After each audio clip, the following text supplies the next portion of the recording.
Hello and welcome to episode 202 of the Bible Difficulties and Answers podcast. I'm your host, Lance Smith, and this is the penultimate episode of our Leviticus series. Today, we're diving into a question that's tripped up more than a few Bible readers. Leviticus 23, 42-43. Did Israel dwell in booths or in tents? But before we unpack that, let me hook you with a few questions that'll have you leaning in. Have you ever pictured the Israelites fresh out of Egypt, trudging through the desert, and wondered, were they really hunkered down in flimsy branch huts, or was it those classic Bedouin-style tents we've all seen in movies? And why on earth would God command His people to relive that discomfort every fall, building rickety shelters just to remember a tough road trip? What if this isn't a contradiction at all, but a divine nudge to recall not just survival, but total dependence on Him?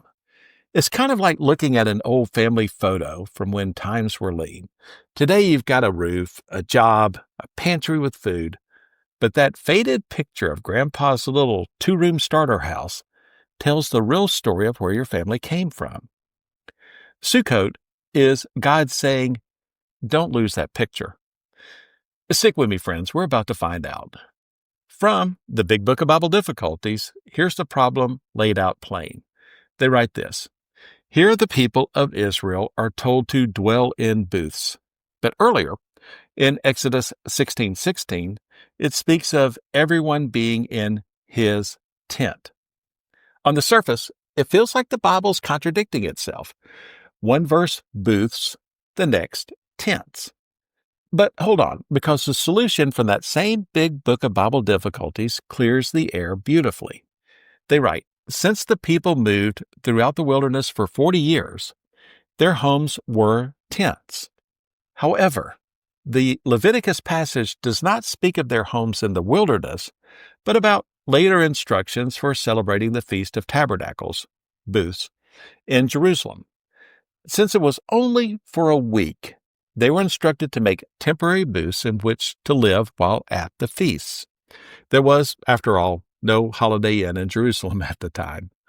Okay, let's ground this in the text itself. Leviticus 23, 42-43 from the New Living Translation says this: For 7 days you must live outside in little shelters. All native-born Israelites must live in shelters. This will remind each new generation of Israelites that I made their ancestors live in shelters when I rescued them from the land of Egypt. I am the Lord your God. Okay, it's been a while since we checked in with our friends from the New Revised Standard Version of the Bible. Their commentary on Leviticus 23:43 notes this: Only here is the festival of booths historicized. Nowhere else in the Bible is a tradition of living specifically in booths after the Exodus recorded. Okay, that's a sharp observation. It pins this as a unique tie back to the Exodus, almost like God saying, don't forget the fragility of that first step into freedom. Timing-wise, the Festival of Tabernacles, booths, shelters, Sukkot, if you want to sound scholarly, hit from about the 15th to the 21st of September, smack in harvest season. But it's no casual autumn picnic. This is a pilgrimage feast. Branches waved, sacrifices offered, families huddled up in temporary huts, retelling the story of dependence and deliverance. Now, let's lean into why this matters. The Big Book of Bible Difficulties nails it. Tents were the long-haul reality, portable, practical setups for 40 years of wandering, like in Exodus where manna is gathered in his tent. But Leviticus is zooming in on symbolism, not a literal replay of wilderness camp life. Those booths, Sukkot, were flimsy, three-walled structures with a roof of branches open to the night sky, a posture of vulnerability baked right into the architecture. The point wasn't comfort, it was memory. This is how Chris Katulka puts it in his article, Practicing the Presence of God, the Feast of Tabernacles. It goes, you must live in temporary shelters for 7 days. Every native citizen in Israel must live in temporary shelters so that your future generations may know that I made the Israelites live in temporary shelters when I brought them out of the land of Egypt, for I am the Lord your God. Katolka emphasizes that while the Israelites did dwell in tents during the wilderness, the festival's booths were a deliberate symbol, a yearly crash course in God's faithfulness when his people had nothing but him. Echoing that, one for Israel's article, The Meaning of the Feast of Tabernacles, describes these Sukkot as distinct from the durable tents of the Exodus, temporary structures with at least 3 walls and a natural roof open enough to see the stars. They quote Deuteronomy 16:13-17 with this: "You shall keep the Feast of Booths for 7 days. You shall rejoice in your feast, because the Lord your God will bless you in all your produce and in all the work of your hands, so that you will be altogether joyful." Now, from a Jewish perspective, Menachem Posner writes in What is Sukkot on Chabad.org that Sukkah commemorates the temporary dwellings God made to shelter our ancestors on their way out of Egypt. Some say this refers to the miraculous clouds of glory that shielded us from the desert sun, while others say it refers to the tents in which they dwelled in their 40-year trek through the Sinai desert. Okay, notice the nuance. It's those initial miraculous shelters, clouds, or the first makeshift booths at Sukkot, not necessarily the full 40-year tent life. And Hal, writing on Bible.org in the Feast of Israel, Booths, Sukkot, gets practical. He writes, in remembrance of this period, the Jews were to erect tiny makeshift booths and live in them. This reminded them that their forefathers had little shelter during their wilderness trek.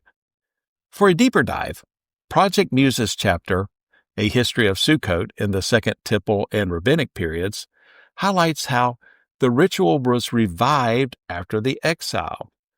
Nehemiah says, the whole community made booths and dwelt in the booths. That's Nehemiah 8:17. Not as nomad gear, but as a ritual reenactment, a sacred memory made tangible. So let's land this plane, friends. Did Israel dwell in booths or tents?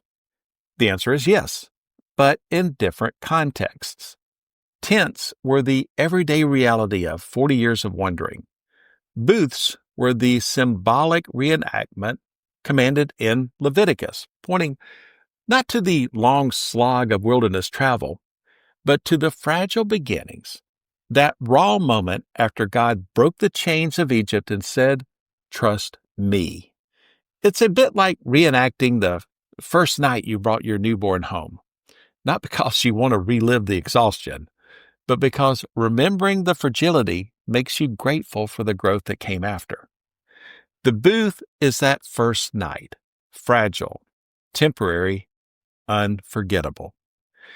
God didn't say, remember the tents. He said, remember the shelters. Remember vulnerability. Remember dependence. Remember me. Sukkot is God turning discomfort into delight, harvest abundance into holy memory, a reminder that the God who sheltered wanderers under clouds still tabernacles with us today. If today's episode sparked something, maybe a fresh insight, maybe a question, send me a note at BibleDifficultiesAndAnswers@gmail.com or connect on Facebook. I'd love to hear how this lands for you. You can find this episode and all others at BibleDifficultiesAndAnswers.podbean.com or on Apple, Spotify, Podbean, YouTube, everywhere you listen. I'm Lance Smith. Thanks for spending this time with me. Until next time, here's wishing you good luck, good health, and God bless. So long, everybody.